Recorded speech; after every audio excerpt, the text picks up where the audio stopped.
안녕하세요. 인지심리학자 이국희 교수입니다. 오늘은 타인의 실패에 행복해하는 당신은 불행하다. 이런 제목의 강의를 해보겠습니다. 여러분, 사촌이 땅을 사면 배가 아프다. 이런 속담 잘 아시죠? 이 속담에 얼마나 동의하시나요? 내 옆에 있는 직장 동료가 나보다 객관적으로 성과가 좋을 때 기분이 어떠신가요? 또 내 옆에 있는 직장 동료가 인센티브를 받았는데 나보다 더 많이 받은 거예요. 또 내 고등학교 동창이 누구나 살고 싶어하는 동네에 예를 들면 강의 남쪽 이렇게 집을 샀다고 하면은 기분이 어떨지 궁금합니다. 아마 이런 질문이 별건 아니다 이렇게 생각하시는 분도 있을 수 있지만은 또 기분이 나빠지는 분도 있을 거예요. 그리고 저 같은 심리학자들은 이렇게 비슷한 경험, 동일한 질문을 했음에도 불구하고 사람들의 반응이 나눠지는 이런 상황을 정말 좋아하죠. 누군가가 나보다 객관적으로 더 뛰어난 성취를 보였다는 상황 자체는 동일합니다. 하지만 결과는 달라요. 그것에 대한 반응이 다른 거예요. 그러니까 누군가는 불행해졌는데 누군가는 큰 영향을 받지 않은 거죠. 류버머스키라는 사회심리학자가 궁금해했던 것도 사실 이런 질문이었어요. 왜 사람들은 동일한 상황에 대해서 다르게 반응할까?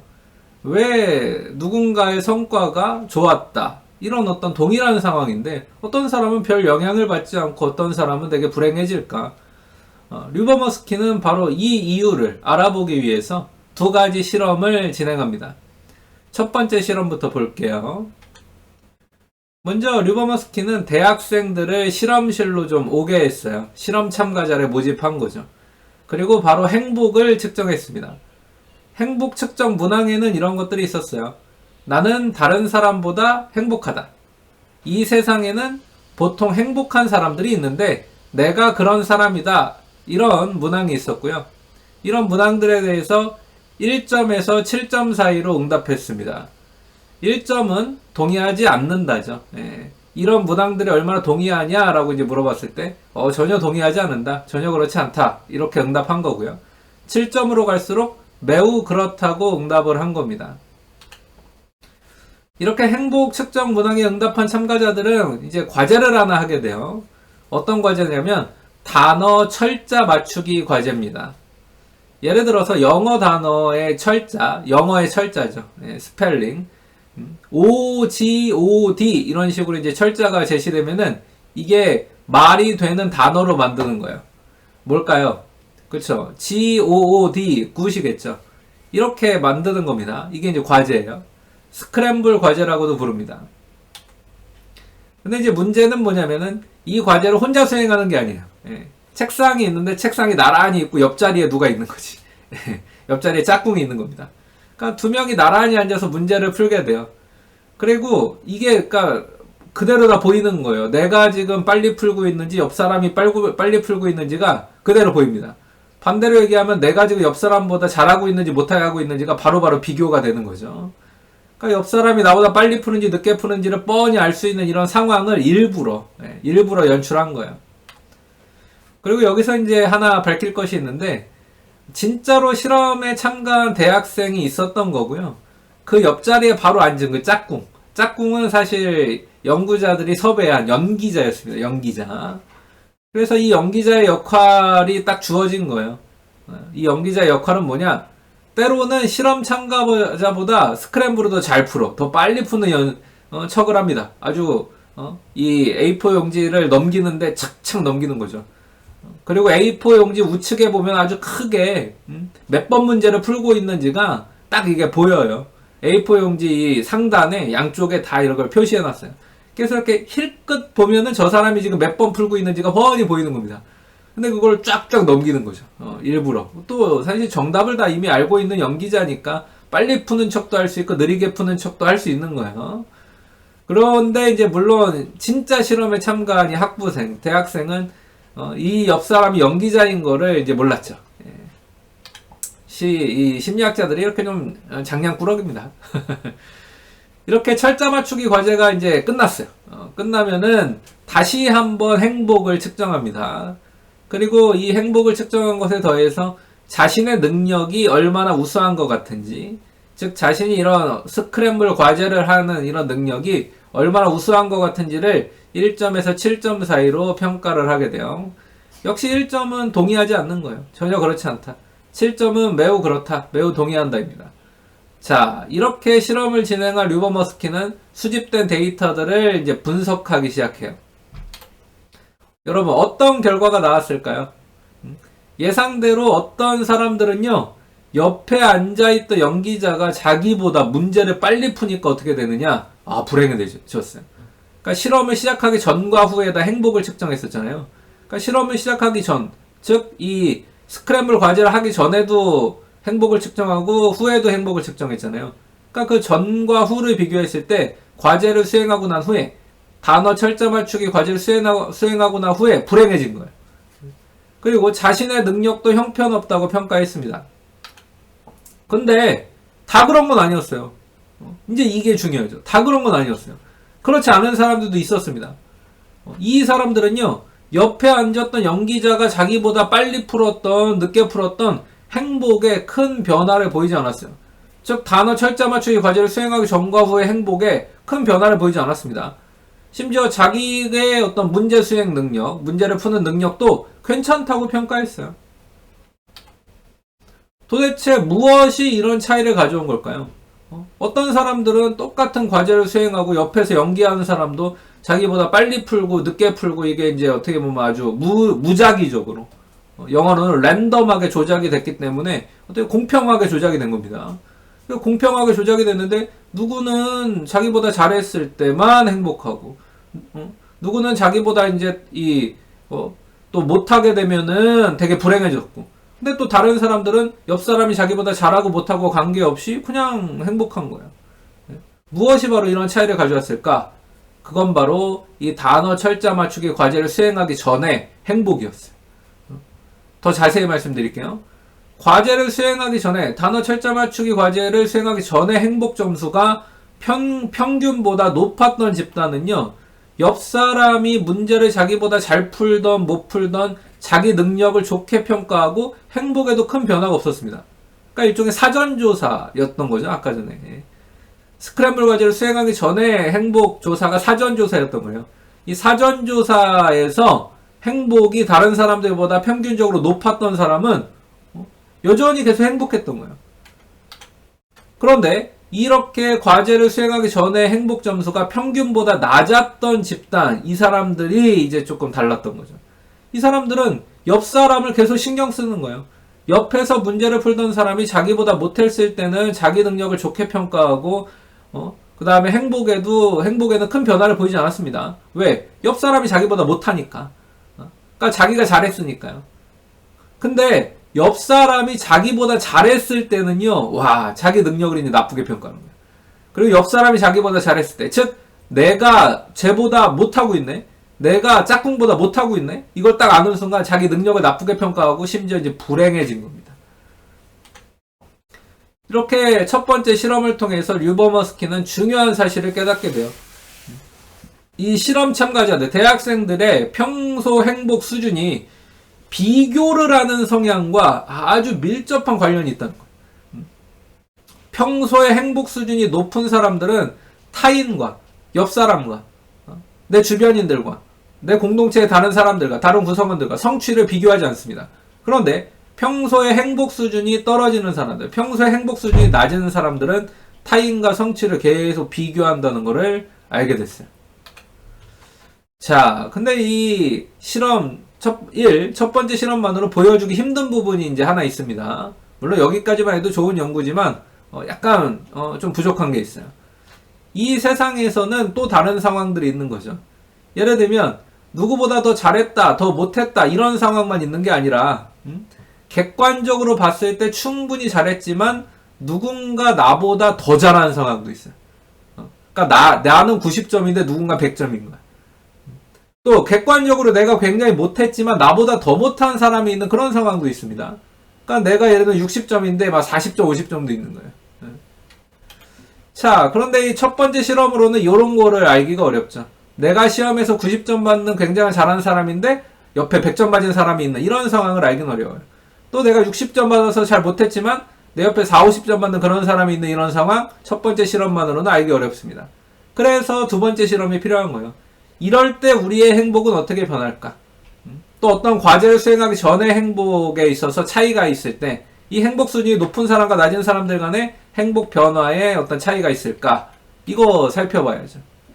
바로 이것에 대한 답이 류버머스키의 두 번째 실험에 있습니다. 역시 류버머스키는 첫 번째 실험과 마찬가지로 대학생들, 학부생들을 자기의 실험실로 초청했어요. 불렀어요. 모집했습니다. 근데 이번에는 실험이라고 하고 부르진 않았어요. 좀 더 현실감을 주기 위해서 손가락, 이 손가락 인형극 대회, 막 이렇게 막 손가락끼리 대화하는 이런 거 있잖아요. 이 손가락 인형극 대회에 참가자를 모집한다고 공고문을 내고 사람을 모았습니다. 그리고 참가자들의 과제는요, 친구와 다툰 초등학교 1학년 정도의 학생이 교훈을 얻을 만한 이야기를 이 손가락 인형극으로 표현해내는 거였습니다. 그리고 심사위원들이 앞에서 진짜 심사를 했어요. 근데 사실 이 심사위원들은 연기자였죠. 연기자였어요. 같이 이렇게 짜놓은 대본이 있었던 거예요. 그리고 이런 손가락 인형극을 하기 전에 역시 행복을 측정했습니다. 그리고 인형극 후에 자신의 능력과 행복을 또 측정을 했어요. 역시 과제를 기준으로, 인형극 과제를 기준으로 그 전과 후의 행복을 이제 비교하려고 한 거죠. 그리고 이렇게 측정이 이루어지고 난 뒤 이 참가자들이 기다리던 이렇게 측정과 과제를 이 손가락 인형극을 수행한 겁니다. 그리고 조금 이제 기다리라고 했어요. 그리고 조금 기다리고 있으면 결과를 발표해 준다고 했습니다. 그리고 눈치채셨겠지만 참가자들이 받은 결과는, 즉 심사평은요, 진짜 심사 결과는 아니었던 거죠. 아까 심사위원들이 다 연기자였잖아요. 그러니까 뭔가 짜여진 틀에 의한 결과를 제시한 거예요. 이게 그리고 실험 조건이었던 거죠. 즉 연구 목적에 따라서 만들어진 심사평, 심사 결과를 제공해 줬어요. 그리고 심사 결과, 이 심사평은 총 4가지 종류로 제시가 됐는데 이게 아주 재밌습니다. 첫 번째, 당신은 7점 만점에 6점을 받았습니다. 이렇게만 딱 써있는 심사 결과지를 받은 참가자들이 있어요. 그냥 우수한 거죠. 당신은 우수합니다. 이렇게 된 거예요. 근데 두 번째 조건도 있었습니다. 두 번째 또 다른 심사지에는 이렇게 써 있었어요. 그러니까 이런 걸 받은 사람도 있는 거예요. 당신은 7점 만점에 6점입니다. 그런데 당신과 함께 온 사람은 7점 만점을 받았어. 이게 내용이 같이 있는 거예요. 뭔가 비교할 수 있는 내용을 같이 삽입한 거죠. 이게 바로 나도 잘했지만 내 짝꿍, 옆 사람은 더 잘한 조건, 내 주변의 동료는 더 잘한 조건에 해당됩니다. 자, 이제 세 번째. 이제 약간 못한 쪽으로 한번 가야죠. 그쵸? 세 번째 결과지를 받은 사람들도 있었습니다. 당신은 7점 만점에 2점입니다. 이렇게 쓰여진 결과였어요. 그러니까 객관적으로 못한 겁니다. 그쵸? 그리고 마지막 네 번째 결과지를 받은 사람도 있었어요. 당신은 7점 만점에 2점인데, 요 다음이 재밌죠. 당신과 함께 온 어떤 동료는 1점 받았어요. 이게 바로 내가 못했는데, 내 객관적 성취가 낮은데, 나보다 더 못한 사람도 있다. 이거에 해당하죠.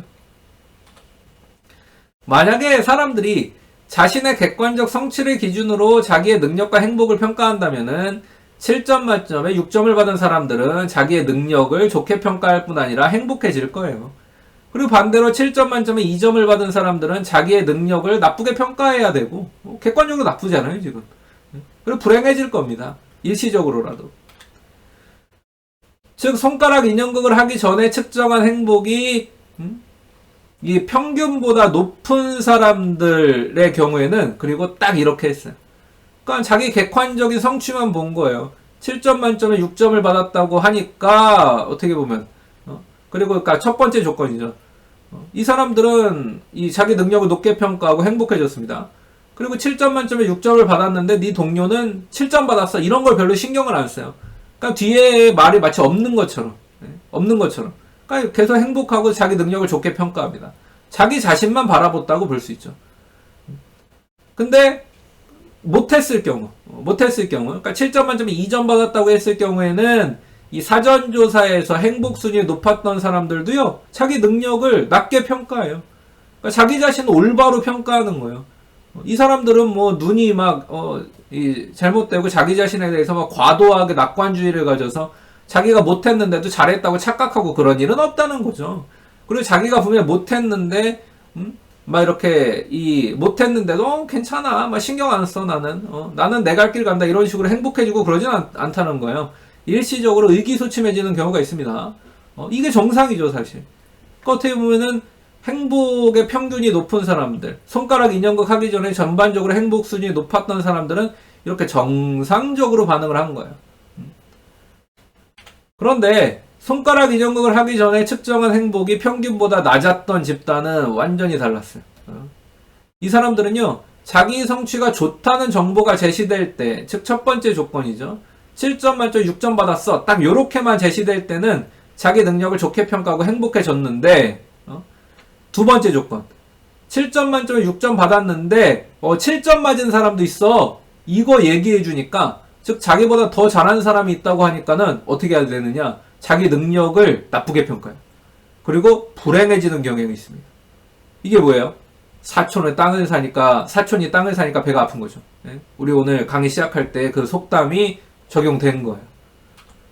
그리고 이게 전부가 아니었습니다. 세 번째 조건, 네 번째 조건은 더 재밌어요. 행복이 평균보다 낮았던 이 집단은요, 자기 성취가 나쁘다는 정보가 제시될 때 역시 이제 실력을 나쁘게 평가하고 불행해집니다. 이건 괜찮죠. 그러니까 자기보다, 근데 이게 이제 문제예요. 자기보다 더 못한 사람이 있다는 네 번째 조건. 너 7점 만점에 2점 받았는데 1점 맞은 사람도 있어. 이때는 태도가 완전히 달라져요. 자기 능력을 좋게 평가해요. 객관적인 자기 성취를 올바로 보지 못한 거죠. 7점 만점에 2점 받았는데 1점 받은 사람이 있다 그러니까 아이고 뭐 저런 애도 있어 그러면서 자기 능력을 좋게 평가해요. 자기 자신의 어떤 실력을 올바로 보지 못하는 거예요. 그리고 심지어 자기보다 못한 사람이 있다 그러니까 행복해집니다. 이건 뭐예요? 타인의 실패와 불행을 아주 고소히 하는 거죠. 못된 심보예요, 그러니까. 못된 심보. 여러분 어떠세요? 평소에 여러분 어떻게 반응하십니까? 평소에 비교를 많이 하시나요? 또 내가 잘했어도 나보다 더 잘하는 사람이 있으면 막 불편해지십니까? 막 못 견디게 싫으세요? 또 내가 못했어도 나보다 더 못한 사람이 있으면 막 예? 기분이 막 업되시고 좋으신가요? 아마도 그렇다면 행복한 사람은 아닐 거예요. 물론 비교를 전혀 안 하고 살 수는 없어요. 그러나 하지만 객관적인 성취가 낮은데 더 낮은 사람과 비교하는 것 좋지 않은 거죠. 반대로 객관적인 성취가 높은데 더 높은 사람과 비교하려는 것도 좋지 않은 거예요. 이런 식의 비교 습관은 한 개인을 불행하게 만드는 거죠. 사촌이 땅에 살 때 배가 아픈 사람, 타인의 실패와 불행에 고소해야 하는 것은요, 그 개인이 불행하다는 증거예요. 행복한 사람은 다르게 합니다. 타인의 성취와 비교하기보다 자기 자신의 객관적 성취를 바라보는 거죠. 저는 여러분들이 이 행복한 사람의 관점, 행복한 사람의 습관을 가졌으면 좋겠습니다. 네, 오늘은 이렇게 살펴봤고요. 다음 시간에 또 뵙겠습니다. 지금까지 인지심리학자 이국희 교수였습니다. 감사합니다.